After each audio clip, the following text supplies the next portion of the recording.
வணக்கம் நண்பர்களே. எலுமிச்சங்கன்றுக்கு என்ன ஃபெர்டிலைசர் கொடுக்கலாம், எப்படி கொடுக்கலான்னு பார்க்க போகிறோம். சரிங்களா?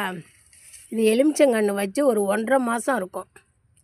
நான் வைக்கும்போது இந்த மாதிரி நீட்டு வந்து 3 தான் இருந்தது. இதுக்கு இடையில இருந்த முத்தி போன லெமன் தழைங்க, லெமன் இலைங்க, இது இடையில இருந்ததெல்லாம் நான் எடுத்து நறுக்கிட்டு தான் வச்சேன். இந்த 3 தண்டுங்களும், இந்த பெருசாக இருக்க இந்த 3 தண்டுகளும் இந்த நுனியில் இலை கொழுந்து தான் வச்சேன்.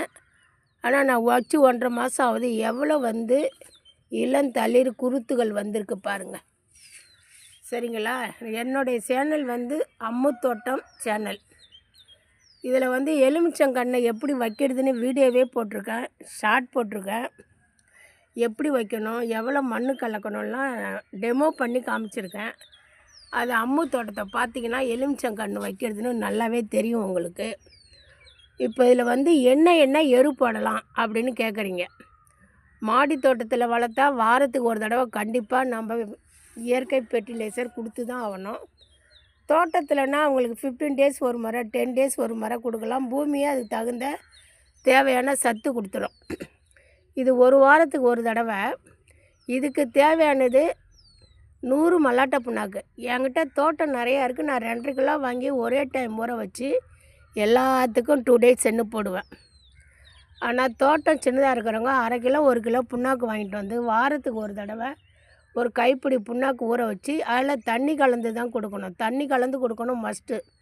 நீங்கள் அப்படியே ஊற்றினீங்கன்னா போய் அது டைட்டாக பிடிச்சிக்கும். மரத்துக்கு தேவையான நைட்ரஜன் போகாது.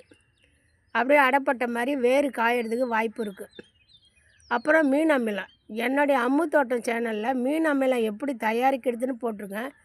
நீங்கள் மீன் குடல்லாம் அது எப்படி வாங்கணுன்னு நான் போட்டிருக்கேன் பாருங்கள்.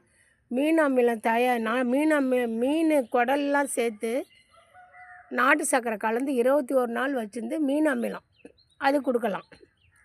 அடுத்து நம்ம வீட்டு காய்கறி வேஸ்டேஜ் நம்ம தூக்கி போடுறோம்ல, அதை ஒரு வாளியில் போட்டு தண்ணி ஊற்றி டைட்டாக மூடி அதில் கொஞ்சம் வெல்லம் கலந்து அதை 7 நாள் வச்சுருந்து கொடுக்கலாம். சரிங்களா? அடுத்து வாழைப்பழ அமினோ அமிலம், அதுவும் நான் செஞ்சு காமிச்சிருக்கேன். வாழைப்பழ அமினோ அமிலமும் செஞ்சு காமிச்சிருக்கேன் பாருங்கள் என்னுடைய சேனலில்.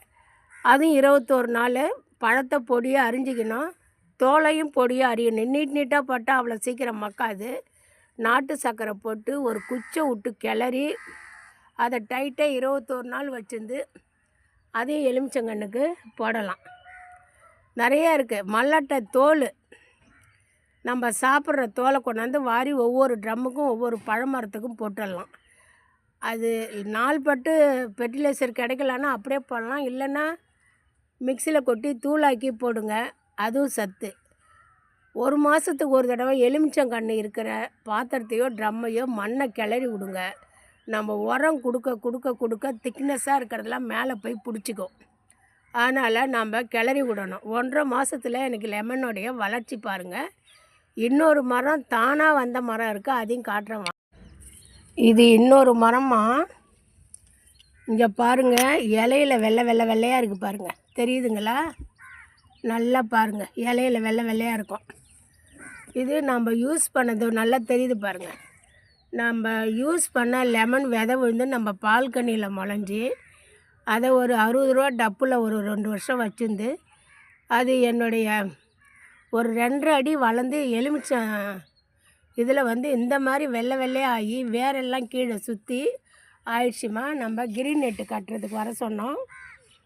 அவங்க வந்து ஒரு நாள் இந்த ட்ரம்மில் வச்சு உடனே மீன் அமிலம் கொடுத்தாங்க. எவ்வளோ கொழுந்தாக வருது பாருங்கள். அந்த மரம் போலவே எவ்வளோ கொழுந்தாக வராங்க பாருங்கள். இதுக்கு ஏகப்பட்ட எருமா. நம்ம தோட்டத்தில் யூஸ் பண்ண மண், கொக்கோஃபிட்டு, மாட்டு சாணம், ஆட்டு சாணம் இதை வைக்கும்போது இந்த மாதிரி களையெல்லாம் இருக்கக்கூடாதுப்பா. நம்ம எடுத்துடணும். எவ்வளோ களை வந்திருக்காங்க பாருங்கள். கோழி கொண்டையெல்லாம் வந்திருக்காங்க. அருகம்புல், கோழி கொண்டை. எலுமிச்சில் கையை வைக்கும்போது பார்த்து வைக்கணும், முள் குத்துரும் கையில். இப்போ நான் ஒரு 4-5 டிப்ஸு சொல்லியிருக்கேம்மா உங்களுக்கு. இந்த மரம் பாருங்கள், அது வந்து 150 ரூபா திருச்சியிலேருந்து வாங்கினோம் அந்த ஃபஸ்ட்டு மரத்தை. இது நம்ம வீட்டில் வந்து தானாக வந்த மரம். இந்த மாதிரி வெள்ளையாக போயிடுச்சுன்னா எதையுமே நான் அவளை சீக்கிரம் விட மாட்டேம்மா. தோட்டத்தை பொறுத்த அளவுக்கு திரும்ப வந்து அவங்கள உற்பத்தி பண்ணணுன்னு தான் நினைப்பேன் நான். அந்த மாதிரி உருவானதில் இது 2வது மரம். சரிங்களா? உங்களுக்கு 5 டிப்ஸு சொல்லியிருக்கேன். எலுமிச்சை மரம் எப்படி வைக்கிறதுன்னு டெமோ பண்ணி அம்மு சேனலில் காமிச்சிருக்கேன். பாயிண்ட் 1. பாயிண்ட் 2 வந்து மல்லாட்டை புண்ணாக்கு மாடி தோட்டமாக இருந்தால் 1 வாரத்துக்கு ஒரு தடவை நம்ம ஃபெர்டிலைசர் கொடுக்கணும். பூமியாக இருந்தால் 15 நாளைக்கு ஒரு தடவை கொடுத்தா போதும். இல்லைன்னா பூமியை அதை பார்த்துக்கும். பாயிண்ட் 2. பாயிண்ட் 3 வாழைப்பழம் அமிலம் எப்படி தயாரிக்கிறதுன்னு சொல்லியிருக்கேன். நானே டெமோ பண்ணி போட்டிருக்கேன். அது பாயிண்ட் 3. பாயிண்ட் 4 வந்து இந்த ட்ரம்மை வந்து கிளறி விடணும். 1 மாதத்துக்கு ஒரு தடவை மாடி தோட்டத்தில் இருந்தால் கிளறி விடணும். பாயிண்ட் 5 வந்து நம்ம வேஸ்டேஜ், நம்ம கிச்சனில் நம்ம யூஸ் பண்ணுற வேஸ்டேஜ் அரிஞ்சு போடுகிற காய்கறியில் தண்ணி ஊற்றி கொஞ்சம் வெல்லம் போட்டு அதுலேயே நல்லா வடிகட்டி நம்ம தண்ணி கலந்து தான் யூஸ் பண்ணணும். இது பாயிண்ட் 5. பாயிண்ட் 6 நம்ம எந்த பொருள் சாப்பிட்டாலும் எது சாப்பிட்டு நமக்கு குப்பையாக வருதோ அந்த கரும்பு சக்கை கிடச்சா கொண்டு வந்து போடலாம். ஜூஸ் கொடுக்குறீங்களா, அங்கே கரும்பு சக்கை கேட்டால் ஒரு சாக்கை எடுத்துகிட்டு போகணும். எப்பயுமே நம்மக்கிட்ட இன்றைக்கி கூட நான் திருவண்ணாமலை போகிறேன். ஒரு காரில் களைகட்டும் ஒரு சாக்கை எடுத்துகிட்டு தான் போவேன். எங்கே எரு கிடைக்குதோ எடுத்துகிட்டு வந்துடுவேன். இல்லை கரும்பு சாக்கை எது கிடைக்குதோ 2 சாக்கை எடுத்து போட்டு தான் போவேன். இதே மாதிரி நீங்கள் பயன்பெறலாம். பாயிண்ட்டு 5 சொல்லிட்டேன். பாயிண்ட் 6 இனி வர்றது சம்மர் நாள்.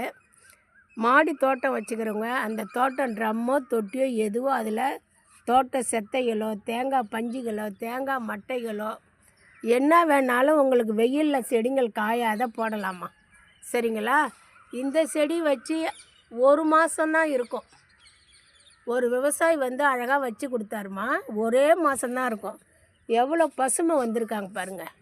அந்த ஃபஸ்ட்டு காய்ச்சது 150 ரூபாய்க்கு வாங்க இந்த 2 பூ பூத்தாங்க. நான் கிள்ளி போட்டேன். இன்னும் இவங்கள பூ வரலை. அதனால் நான் எவ்வளோ பெரிய ட்ரம்மில் வச்சுருக்கேன் பாருங்கள். ஃபஸ்ட்டு பாயிண்ட்டு எத்தனை சொன்னேன்னு தெரியலடா. சரி இப்போ 6 சொல்கிறேன்.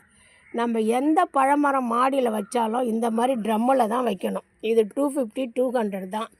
இது வருஷ கணக்கில் இருக்கும். நமக்கு எந்த பழமரம் வச்சாலும் வருஷம் தாண்டி எது பலன் கொடுக்கும், அதாவது செம்பருத்தி பலன் கொடுக்கும், பாரிஜாதம் பலன் கொடுக்கும். பழமரம் எது வச்சுருந்தாலும் நான் ட்ரம்மில் தான் வச்சுருப்பேன் பாருங்கள். இந்த மாதிரி நம்ம வைக்கும்போதே ஐடியா பண்ணி அவங்கள வச்சிடணும். இந்த அளவுக்கு தான் நீங்கள் வந்து ஃபெர்டிலைசரு கொடுக்கலாம். 2வது சாதம் வடிக்கிற தண்ணி, அரிசி கழுவுற தண்ணியை அந்த காய்கறி வேஸ்டேஜில் ஊற்றுங்க. இல்லைன்னா தனியாக வச்சுருந்து அதில் எவ்வளோ தண்ணி கலக்கும் எல்லாமே தெரிஞ்சுங்க. நான் உங்களுக்கு கொடுக்க வேண்டிய ஃபெர்டிலைசர்லாம் தண்ணி கலந்து தான் ஊற்றணும். ஒரு உதாரணத்துக்கு 1 மக்கு புண்ணாக்கில் 5 மக்கு 6 மக்கு தண்ணி கலக்கணும். ஒரு எக்ஸாம்பிள் சொல்கிறேன். அவங்களுக்கு கொடுக்கறது திரவமாக தான் இருக்கணும். சத்து திடமாக இருக்கக்கூடாது. புரியுங்களா? அதே மாதிரி இந்த தோட்டத்தில் வர செத்தைகள்லாம் அதில் போடணும். இதெல்லாம் நீங்கள் இப்படி தான் பயன்படுத்தணும். எதுவுமே நீங்கள் தண்ணி கலக்காத செய்யக்கூடாது. பாயிண்ட்டு 7 வெயிலில் இருக்கணுமா. இவங்க வந்து வெயிலில் தான் இருக்கணும். க்ரீன் ஷீட்டு கீழெல்லாம் இருக்க தேவையில்ல. சரியா? நல்லா வெயிலில் வைங்க. சாயந்தரம் 6 மணிக்கு 5:30 மணிக்கு மேலே சம்மரில் தண்ணி ஊற்றுங்க. காலையில் 8 மணிக்குள்ளே ஊற்றிடுங்க. ஆனால் ரெகுலராக தண்ணி ஊற்றுங்க. தண்ணி தானேன்னு ஊற்றக்கூடாது. தண்ணியை ஊற்றி ட்ரம்மில் ஊற்றி ட்ரம்மிலேருந்து கீழே இறங்கினா மண்ணோடைய சத்துலாம் கீழே போகும். அந்த மாதிரி செய்யக்கூடாது. மரத்துங்களுக்கு 2 மக்கு 3 மக்கு போதும். செடிங்களுக்கு சின்ன ஜாடிங்களுக்கு 1 மக்கு 1.5 மக்கு போதும். இதை ஒன்று பார்த்து பார்த்து செய்யுங்க. எனக்கு 15 வருஷம் தோட்ட அனுபவம் இருக்குது. இதெல்லாம் என்னுடைய ஒர்க்குமா. இன்றைக்கி எலுமிச்சம்பழத்துக்கு ஃபெர்டிலைசர் எப்படி கொடுக்கலான்னு இதெல்லாம் செஞ்சு பாருங்கள். உங்கள் லெமன் எப்படி இருக்குன்னு பாருங்கள். இது வந்து எனக்கு வெள்ளைப்பூச்சி உழுந்து நடும்போது மீன் அமிலம் நம்மக்கிட்ட கரெக்டாக இருந்தது. அந்த மீன் அமிலத்தில் தண்ணியை கலந்து ஊற்றிட்டு போனார். அந்த மனுஷன் நல்லா இருக்கணும் வந்துட்டுது. ரொம்ப நன்றிம்மா. சப்ஸ்கிரைப் பண்ணுங்கள். எங்கேருந்து பார்க்குறீங்க? உங்கள் வீட்டில் எலுமிச்சங்கன்று இருக்குதா, காய்க்குதா, இல்லை மரம் இருந்து காய்க்கலையா, எத்தனை வருஷத்து மரம் ஏன் காய்க்கலைன்னு உங்களுக்கு டவுட் இருந்தால் எனக்கு ஃபோட்டோ எடுத்து கமெண்ட் பண்ணுங்கள். கமெண்ட்டே பண்ண மாட்டேங்கம்மா. நான் எவ்வளோ சிரமப்பட்டு வீடியோ போடுறேன். கமெண்ட் பண்ணாதானே எனக்கு மனசுக்கு ஒரு ஊட்டச்சத்து கிடைக்கும், ஒரு டானிக் கிடைக்கும். சரிங்களாம்மா? சப்ஸ்கிரைப் பண்ணுங்கள், கமெண்ட் பண்ணுங்கள், லைக் பண்ணுங்கள்.